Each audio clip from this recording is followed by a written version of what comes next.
Imagine dawn has broken. A cold mist envelops the empty streets of Los Angeles, and your footsteps on the pavement crunch against shattered remnants of substances. In a corner, a shadow trembles, not from the chill, but from absolute numbness. This is no longer the City of Angels. It has transformed into a post-apocalyptic scene where fentanyl, more ruthless than any virus, rises from the dark and hidden passages of human minds, hoisting its flag atop towers of hope. Strangers collapse in broad daylight. Breaths are cut short, and at any moment, someone may flicker out before your eyes, like a candle extinguished by the wind of death. The question remains, how has 21st century narcotics managed to turn a modern metropolis into a no-go zone?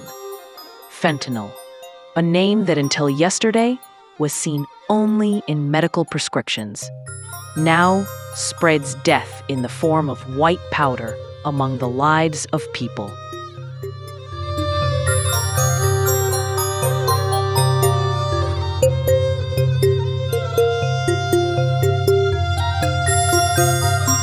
Los Angeles, the city of light, fame, and dreams, now showcases sheer nightmares in parts of itself.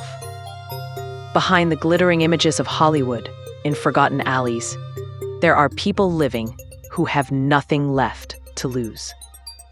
Fentanyl, this incredibly potent chemical, was initially created for cancer patients to alleviate their pain. But now, in the streets of Los Angeles, that same medication has turned into poison. Each milligram of fentanyl is over 50 times more potent than heroin. Just a few specks are enough to stop an entire body. Street dealers distribute it under enticing names, colorful tabs, seemingly harmless pills, and even calming substances. In Skid Row, where thousands of homeless individuals spend their days and nights, the smell of death hangs in the air. People say that in the mornings, when they open their eyes, they don't know if their neighbor is still alive or not. Emergency responders perform revival operations dozens of times a day. Many have admitted that they no longer keep track of the deaths. Recorded images from the streets show people who appear as ghosts, hunched, motionless, with eyes staring blankly into the void. They still breathe, but they are no longer in our world.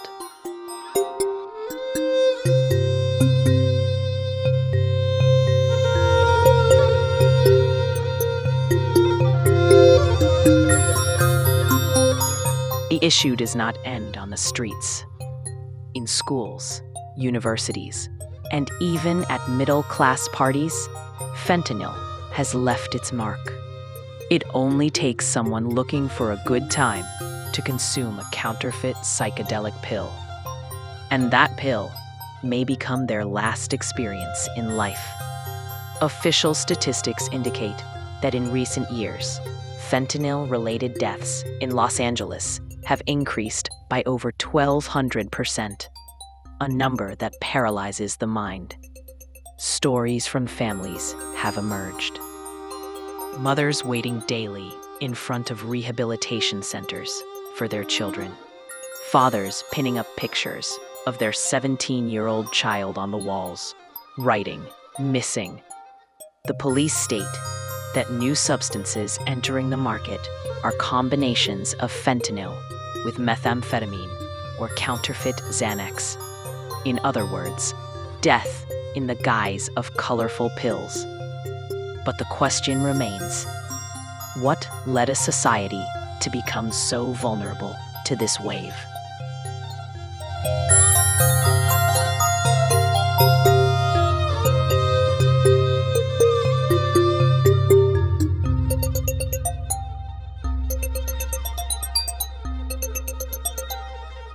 Many experts believe that the issue is not just about substances, but rather a collective psychological crisis. Young people, bent under economic pressure, anxiety, competition, and a lack of meaning, seek solace. And fentanyl promises that solace, quickly and painlessly. However, this peace comes at the cost of life. In the heart of Los Angeles, NGOs strive to combat this crisis through public education, distribution of naloxone, an overdose antidote, and awareness programs. In some parks, now kits and aid supplies have been installed, so passers-by can save a human life. Nevertheless, the bitter truth is that fentanyl has moved ahead of every street corner. Death may be lurking in every shadow.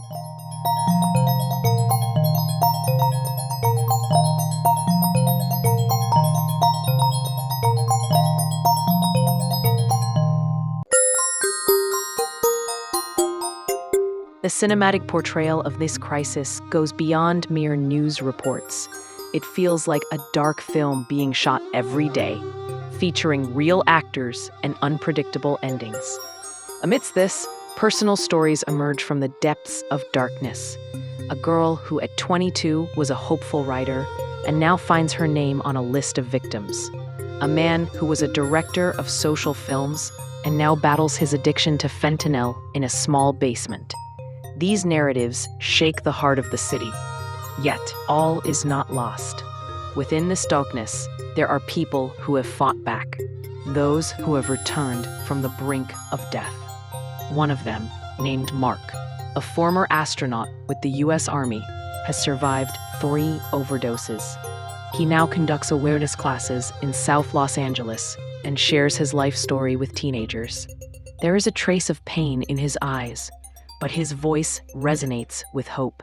He says, "Every day I wake up, I have just one wish, that someone hears our voice before it's too late."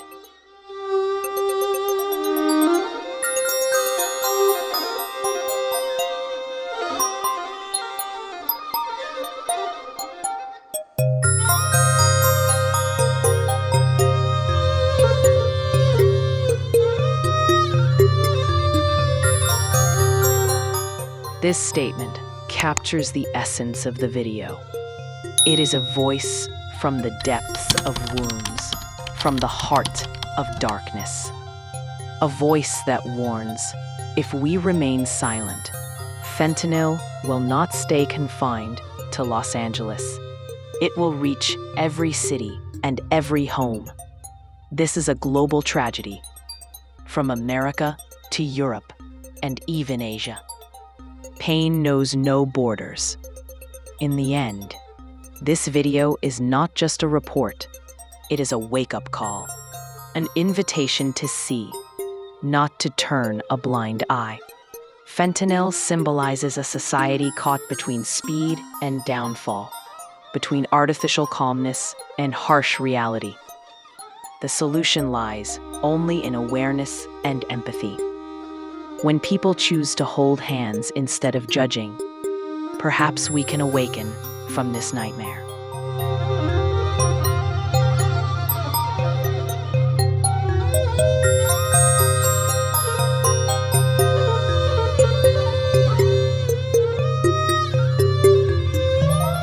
If you watch this video and feel a tightening in your heart, know that there is still hope because you felt something. Feeling means being alive. It means there is still something that can be done. Share this message. Talk about fentanyl. Break the silence. Ask questions. And do not let this tragedy remain hidden. Every time you share information with someone, you might save a human life. This nightmare must end, but it requires awareness and collective action. Fentanyl is a faceless enemy, but when eyes are opened, darkness recedes. Stay awake. The City of Angels can no longer afford to sleep.